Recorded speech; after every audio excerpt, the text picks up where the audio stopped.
ओम शांति 24/4/2024 प्रातः मूल्ये ओम शांति बापदादा मधुबन।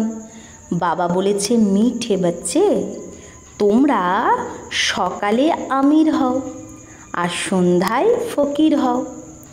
ফকির থেকে আমির, পতিত থেকে পাবন হওয়ার জন্য দুটো শব্দ মনে রাখো, মনমনা ভব আর মধ্যাজি ভব।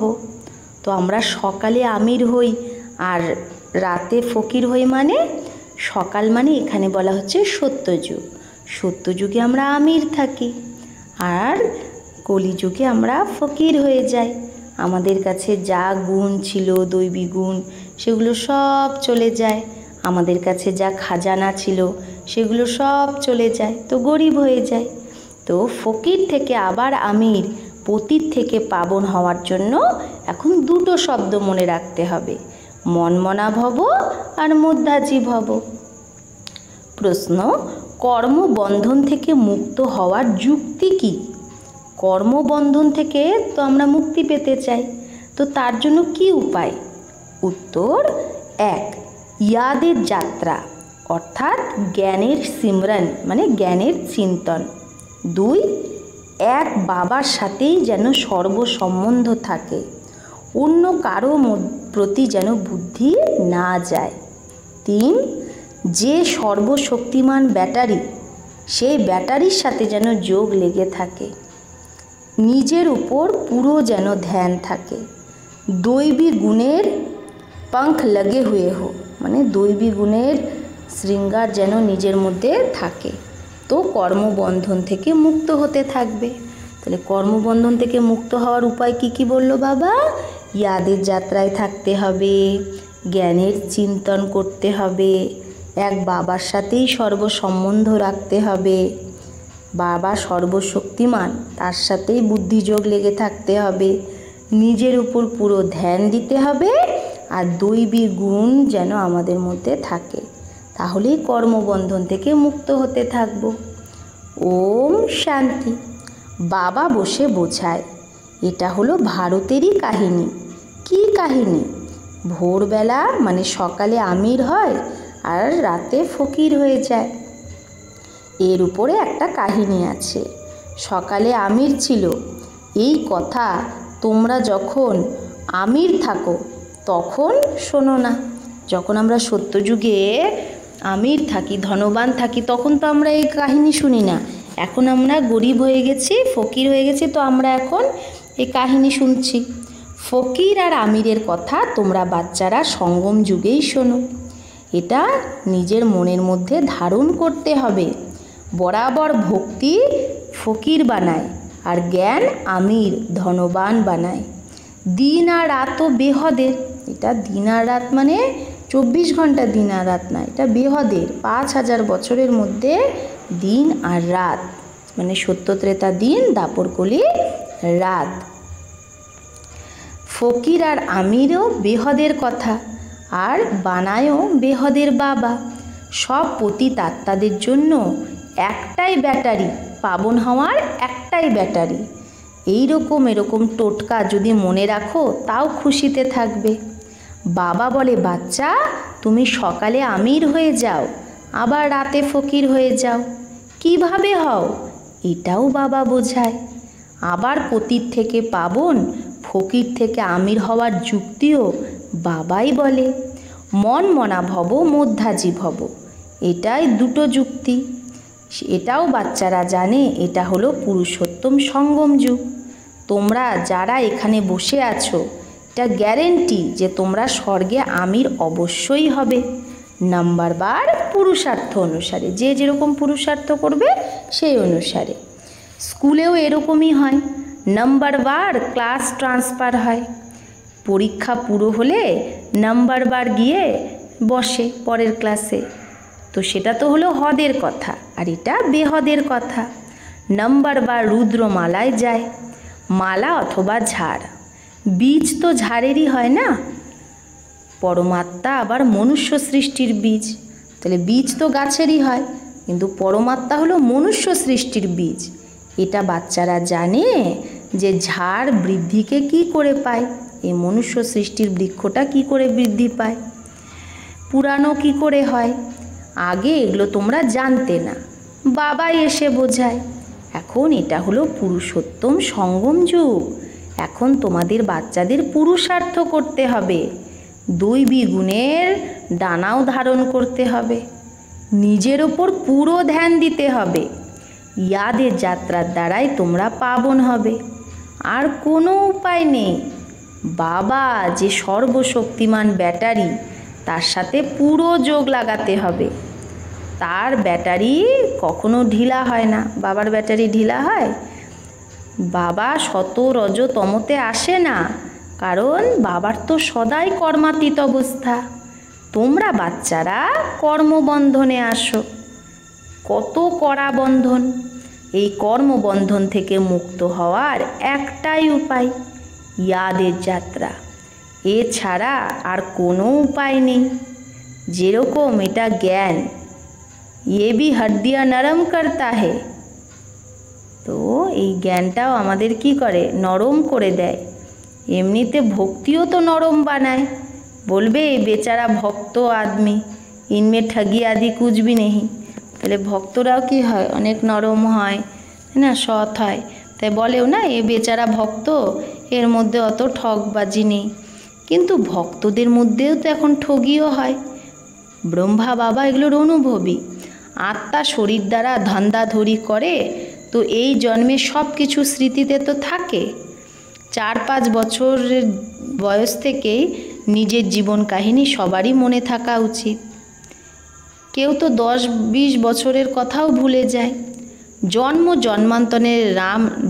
জন্মান্তরের নামরূপ তো কারোরই মনে থাকে না, যে আমার এর আগের জন্মে কি নাম ছিল, তার আগের জন্মে কী ছিল, এগুলো কারো মনে থাকে না। এক জন্মের তো কিছু বলতে পারে, এই জন্মের কথা মানুষের মনে থাকে কিছু, ফটো আদি রাখে, আর অন্য জন্মের কথা তো জানেই না। প্রত্যেক আত্মায় ভিন্ন নাম রূপ দেশকালে পার্ট বাজায়, নাম রূপ সব বদলাতে থাকে। এটা তো বুদ্ধিতে আছে কি করে আত্মা এক শরীর ছেড়ে আর এক শরীর নেয়।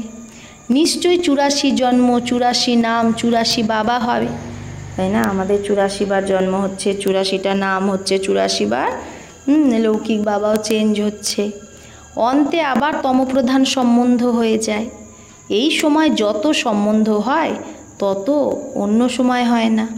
কলিযুগে সম্বন্ধকে বন্ধনই ভাবা উচিত। কত বাচ্চা হয়, তারপরে বিয়ে করে, ফির বাচ্চে पैदा करते हैं। তো বাচ্চা, সেই বাচ্চাদের আবার বিয়ে হয়, তারা আবার সন্তান জন্ম দেয়। এই সময় সব থেকে বেশি বন্ধন, তাই না? কত সম্বন্ধ, চাচা, মামা, কাকা, তো যত বেশি সম্বন্ধ তত বেশি বন্ধন। খবরে पड़ा 5 बच्चे इकट्ठे जन्मे, 5 ही तंदुरुस्त थे। তাহলে একটা খবরে ইয়ে এসছে যে 5টা বাচ্চা একসাথে জন্মেছে, তো 5 জনই একদম সুস্থ। তো হিসাব করো, তো কত ঢের সম্বন্ধ হয়ে যায়। এই সময় তোমাদের সম্বন্ধ সব থেকে ছোট, কারণ তোমাদের শুধু এক বাবার সাথেই সর্বসম্বন্ধ, অন্য কারোর সাথে তোমাদের বুদ্ধি যোগ নেই, এক বাবা ছাড়া। সত্যযুগে আবার এর থেকে বেশি সম্বন্ধ হবে। হীরে যে এরকম জন্ম তোমাদের এই সঙ্গম যুগে, আমাদের এই সঙ্গম যুগেই হীরের মতো জন্ম। হায়েস্ট বাবা বাচ্চাদের অ্যাডাপ্ট করে। जीते जी गोद में जाना बरसा पाने के लिए से अभी ही होता है। তা আমরা জিতে জি বাবার কোলে চলে আসি বর্ষা পাওয়ার জন্য, সেটা এখনই হয়। তোমরা এইরকম বাবার গোদে এসেছো যার দ্বারা তোমরা বর্ষা পাও। তোমাদের ব্রাহ্মণদের থেকে উঁচু কেউ নেই, সবার যোগ এক বাবার সাথেই আছে। তোমাদের আপোষে কোনো সম্বন্ধ নেই, ভাই বোনের সম্বন্ধও নিচে নামিয়ে দেয়। সম্বন্ধ এক বাবার সাথেই হওয়া উচিত। এটা হলো নতুন কথা। পবিত্র হয়ে ফেরত যেতে হবে।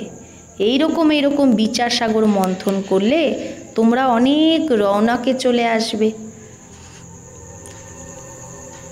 সত্যযুগী রওনাক আর কলিযুগী রওনাকের মধ্যে রাত দিনের পার্থক্য।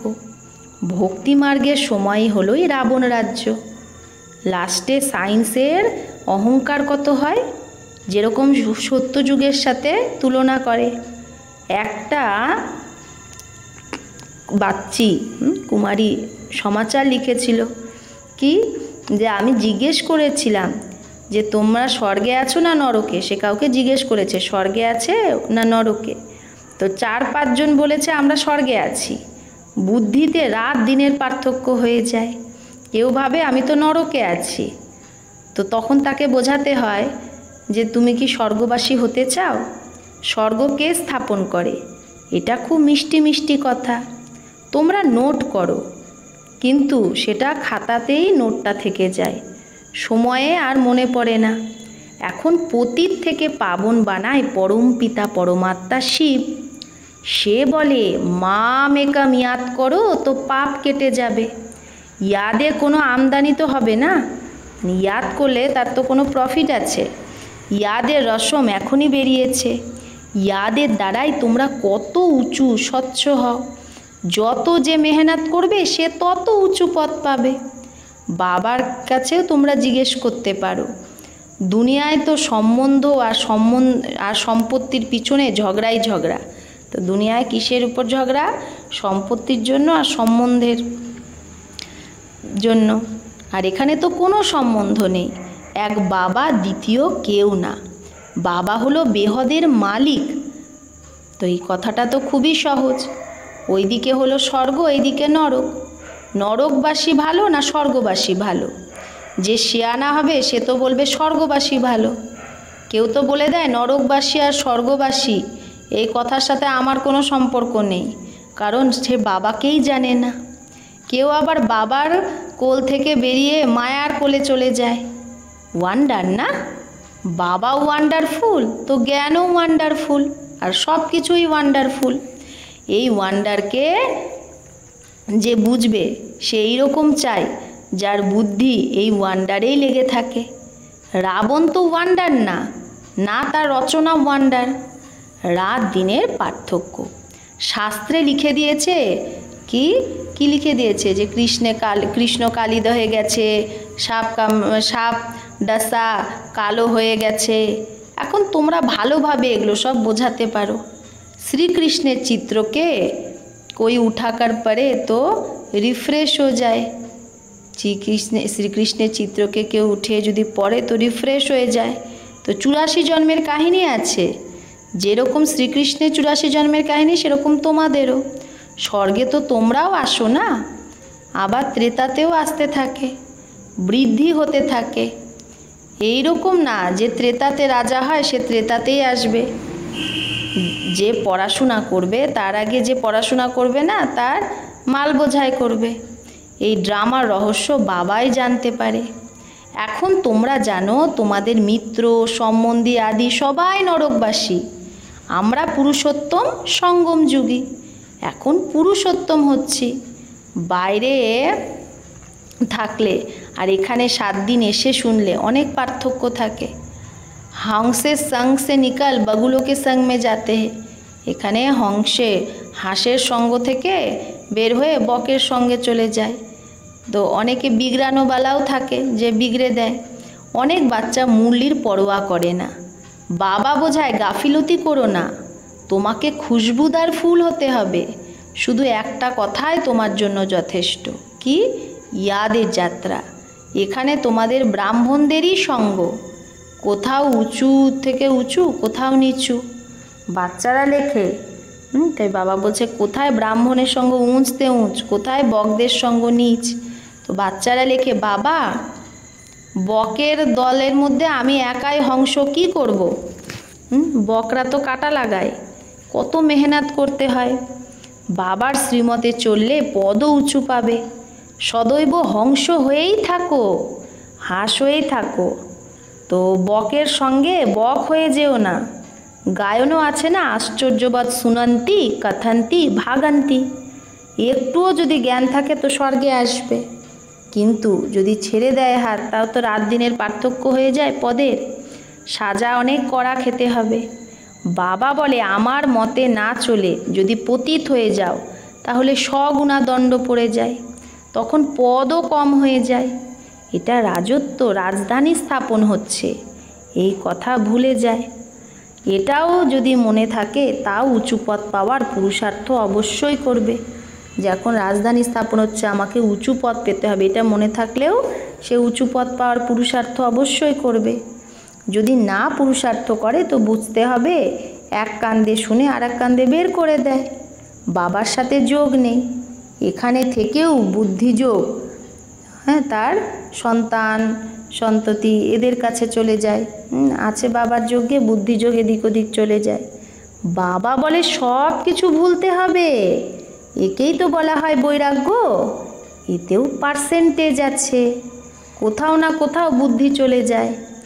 একে অপরের সাথে ভালোবাসা হয়ে যায়, তাও বুদ্ধি সেখানে লটকে যায়। বাবা রোজ বোঝায়, এই চোখ দিয়ে যা কিছু দেখো এগুলো সব শেষ হয়ে যাবে, তোমার বুদ্ধিযোগ নতুন দুনিয়ায় যেন থাকে। আর বেহদের সম্বন্ধীর সাথে বুদ্ধিযোগ রাখনা হয়। বেহদের সম্বন্ধীকে বাবার সাথে বুদ্ধিযোগ রাখতে হবে। বাবা হলো মাসুক, আমাদের প্রিয়তম, সে ওয়ান্ডারফুল। ভক্তিতে গায় না যে ভগবান তুমি যখন আসবে তখন তুমি ছাড়া আমি কাউকে ইয়াদ করব না। এখন আমি এসে গেছি, তো এখন তোমাকে সব দিক থেকে বুদ্ধিযোগ সরিয়ে দিতে হবে না। এই সব কিছু মাটিতে মিশে যাবে, তোমাদের জৈসা মিট্টি কে সাথ বুদ্ধিযোগ হে। তো বাবা বলছে তোমাদের তো মাটির সাথে বুদ্ধিযোগ আছে, পুরানো দুনিয়ার সাথে। আমার সাথে যদি বুদ্ধিযোগ হয় তাহলে মালিক হয়ে যাবে। বাবা কত সমঝদার বানায়। মানুষ জানে না যে ভক্তি কি আর জ্ঞান কি। এখন তোমরা জ্ঞান পেয়েছো, তবেই তো তোমরা ভক্তিকেও বোঝো। এখন তোমাদের ফিল হয় যে ভক্তিতে কত দুঃখ। মানুষ ভক্তি করে নিজেকে খুব সুখী ভাবে ভক্তি করলে, তাও বলে ভগবান এসে ফল দেবে। কাকে আর কিভাবে ফল দেবে সেটা কিচ্ছু বোঝে না। এখন তোমরা জানো বাবা ভক্তির ফল দিতে এসেছে। বিশ্বের রাজধানীর ফল যে বাবার থেকে পাও, সেই বাবা যে ডাইরেকশান দেয় সেই ডাইরেকশানে চলতে হবে। তাকে বলা হয় উঁচু থেকে উঁচু মত। বাবার মতকে কি বলা হয়? উঁচু থেকে উঁচু মত, শ্রীমত। মত তো সবাই পায়, বাবার শ্রীমত তো সবাই পায়। এবার কেউ চলতে পারে, কেউ চলতে পারে না সেই মতে। বেহদের বাদশাহী স্থাপন হচ্ছে। তোমরা এখন বোঝো আমরা কি ছিলাম, এখন আমার কি অবস্থা হয়ে গেছে। মায়া একদম শেষ করে দিয়েছে। এ তো যেন মুর্দার দুনিয়া, মরার দুনিয়া। দুনিয়া সব মরে পড়ে আছে।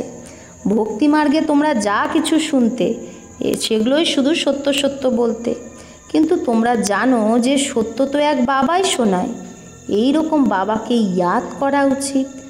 এখানে যদি বাইরের কেউ বসে থাকে তো সে কিছুই বুঝতে পারবে না, বলবে জানি না এরা কি শোনায়, বুঝতেই পারছি না। সারা দুনিয়া বলে পরমাত্মা সর্বব্যাপী, আর এরা বলে সেই পরমাত্মা আমার বাবা। কান সে না না করতে रहेंगे, কান দিয়ে না না করতে থাকবে। আর তোমাদের মধ্যে থেকে তো হাঁ হাঁ বের হতে থাকবে, হ্যাঁ হ্যাঁ। তাই নতুন কাউকে অ্যালাউ করা হয় না। তার জন্য কি হয়, আগে 7 দিনের কোর্স করে তারপরে তাকে মুরলি ক্লাসে অ্যালাউ করা হয়। अच्छा, मीठे मीठे सिकिलधे बच्चों प्रति माता पिता बाप दादा का याद प्यार और गुड मॉर्निंग। रूहानी बाप की रूहानी बच्चों को नमस्ते। हम रूहानी बच्चों की रूहानी माता पिता बाप दादा को याद प्यार, गुड मॉर्निंग और नमस्ते नमस्ते नमस्ते। शुक्रिया बाबा, आपको लाख लाख शुक्रिया। धारणार जन्य मुख्य सार। 1, खुशबुदार फुल हওয়ার জন্য সঙ্গের অনেক সম্ভাল করতে হবে, সঙ্গকে ভালো করতে হবে। হাঁসের সঙ্গ করতে হবে, হংস হয়েই থাকতে হবে। মুরলিতে কখনো বেপরোয়া হলে চলবে না, গাফিলতি করলে চলবে না। মুরলিকে অগ্রাহ্য করলে চলবে না, গাফিলতি করা যাবে না, মুরলি শুনতে হবে। 2, কর্মবন্ধন থেকে মুক্ত হওয়ার জন্য সঙ্গম যুগে নিজের সর্ব সম্বন্ধ এক বাবার সাথে রাখতে হবে। নিজেদের মধ্যে আপোষে কোনো সম্বন্ধ রাখা যাবে না। কোনো হদের সম্বন্ধে ভালোবাসা রেখে বুদ্ধিযোগ লটকানো উচিত না। এক বাবাকেই ইয়াদ করতে হবে। বরদান, পরমাত্ম ভালোবাসায় লীন হলে বা মিলনে মগ্ন যে হয় সেই সত্যিকারের স্নেহী ভব। যে পরমাত্ম ভালোবাসায় লীন হয়ে যায় বা মিলনে পরমাত্ম মিলনে মগ্ন হয়ে যায়, সেই সত্যিকারের স্নেহী ভব। স্নেহের নিশানি গাওয়া হয় যে দুজন হয়েও দুইজন না, বরং মিলে এক হয়ে যায়। তো স্নেহ এমনই, দুজনও কি হয়ে যায়, স্নেহে এক হয়ে যায়। তো একেই বলা হয় সমাজানা, মানে সমাহিত হওয়া, মিশে যাওয়া। ভক্তরা এই স্নেহের স্থিতিকেই কি বলে দিয়েছে, সমাজানা বা লীন হয়ে যাওয়া। এই স্নেহের স্থিতিটাকে বলেছে লীন হয়ে যায় আত্মা পরমাত্মার মধ্যে। কিন্তু লীন তো হয় না, ভালোবাসায় মানে তার লাভে লাভলীন হয়ে যায়। তো লাভে লীন হওয়ার এই স্থিতি, এটা হলো স্থিতি। কিন্তু স্থিতির বদলে ভক্তরা আত্মার অস্তিত্বকেই সদাকালের জন্য ভেবেছে সমাপ্ত হয়ে যায়, আত্মা পরমাত্মার মধ্যে মিশে শেষ হয়ে যায়, এটা ভেবেছে। তোমরা বাচ্চারা যখন বাবার বা রুহানি মাসুকের মিলনে মগ্ন হয়ে যাও, তখন তোমরা বাবার সমান হয়ে যাও। তো আমরা যখন বাবার ভালোবাসায় মগ্ন হয়ে যাই, বাবার সাথে মিলনে মগ্ন হয়ে যাই, তখনই বাবার সমান হয়ে যাই। স্লোগান: অন্তর্মুখী সেই যে ব্যর্থ সংকল্পে থেকে মনের মন রাখে। তো অন্তর্মুখীকে যে ব্যর্থ সংকল্প না করে মনের মন রাখে, মন থেকেও ব্যর্থ সংকল্প করবে না, মনেরও তার সংকল্প কোনো উৎপন্ন হবে না, মন স্থির থাকবে, সেই অন্তর্মুখী। আচ্ছা, ওম শান্তি।